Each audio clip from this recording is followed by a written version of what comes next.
ആത്മീയ അന്വേഷകരെ സംബന്ധിച്ച് നോക്കുമ്പോൾ രണ്ട് തരത്തിലെ ആളുകളാണ് ഉണ്ടാവുന്നത് എപ്പോഴും.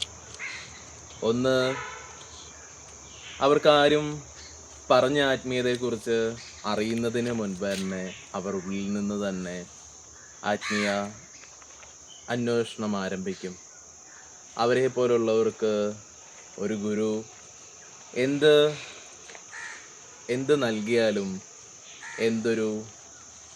ഏതൊരു കാര്യം സാധന കൊടുത്താലും അവർക്ക് പെട്ടെന്ന് ഫലപ്രാപ്തിയിലേക്ക് എത്തും. മനസ്സെപ്പോഴും പുറമേയുള്ള കാര്യങ്ങളെ കണ്ട് മനസ്സിലാക്കുന്ന ഒന്നാണ്. ബുദ്ധി അന്തരാത്മാവിൻ്റെ തിരിച്ചറിവാണ്.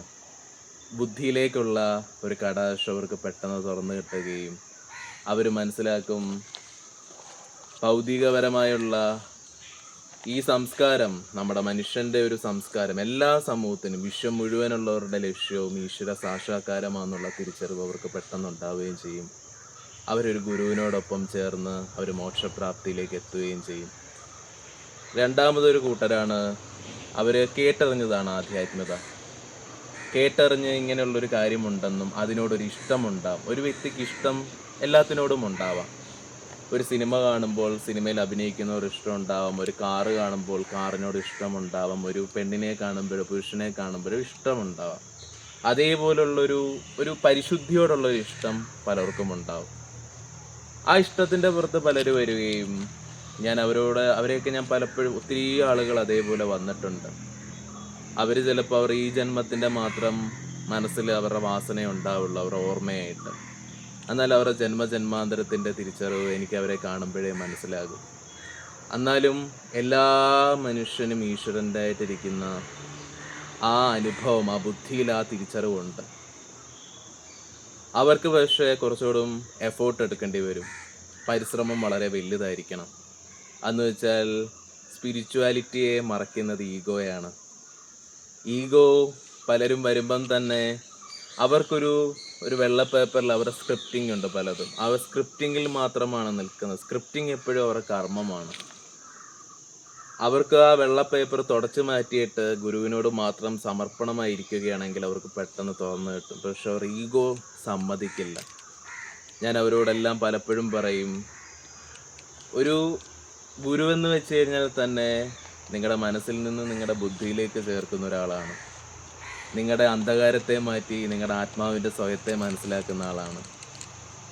നമ്മുടെ ഉള്ളിലെ കൃപ തുറന്നു കിട്ടിയാൽ മാത്രമേ ഗുരു നൽകുന്ന പൂർണ്ണ ശക്തിയെ സ്വീകരിക്കാൻ നൽകുള്ളൂ. അനുഗ്രഹം നമ്മളിലാണ് ഇരിക്കുന്നത്.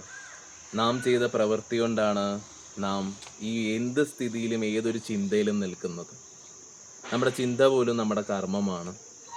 അപ്പം നമുക്ക് പരിശ്രമിക്കാനുള്ള മനസ്സും, ഒരു ഗുരുവിൻ്റെ അരികിൽ വന്നാൽ നമ്മൾ എത്രത്തോളം സമയം ഗുരുവിനോടൊപ്പം ഗുരുവിൻ്റെ വാക്കിലും ഗുരുവിനെ ശ്രദ്ധിക്കാൻ, ഗുരുവിനോടുള്ള ശ്രദ്ധയാണ്, വിശ്വാസത്തിനെക്കാട്ടി ശ്രദ്ധയാണ്.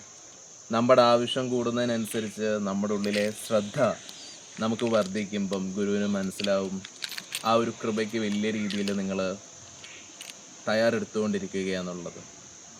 എന്നാൽ മാത്രമേ അവർക്കും ആത്മസാക്ഷാത്കാരത്തിലേക്കുള്ള വഴി തുറക്കുകയുള്ളൂ. അന്ത്യമായൊരു സമയം എല്ലാവർക്കുമുണ്ട്. അന്തിമ സമയം, ടൈം, ഈ ശരീരം ഉപേക്ഷിക്കുന്ന നിമിഷം. ആ സമയത്ത് കൃപ കൂടാതെ ഒന്നും സാധിക്കുകയില്ല. അപ്പം ഈഗോ ആ സമയത്ത് നമ്മളിൽ നിലനിൽക്കുകയാണെങ്കിൽ ഒരു തിരിച്ചറിവ് കൂടാതെ പോകേണ്ടി വരും നമുക്ക്. നമ്മൾ എന്തെങ്കിലും ഒരു കാര്യം കേട്ട് മനസ്സിലാക്കിയിട്ടുണ്ടെങ്കിൽ നമുക്ക് അതിനു വേണ്ടിയിട്ടുള്ള കൃപയ്ക്ക് വേണ്ടിയിട്ട് നമ്മുടെ ഭാഗത്തു നിന്നുള്ള പരിശ്രമമായിരിക്കണം വലിയ രീതിയിൽ വേണ്ടത്. നമസ്കാരം.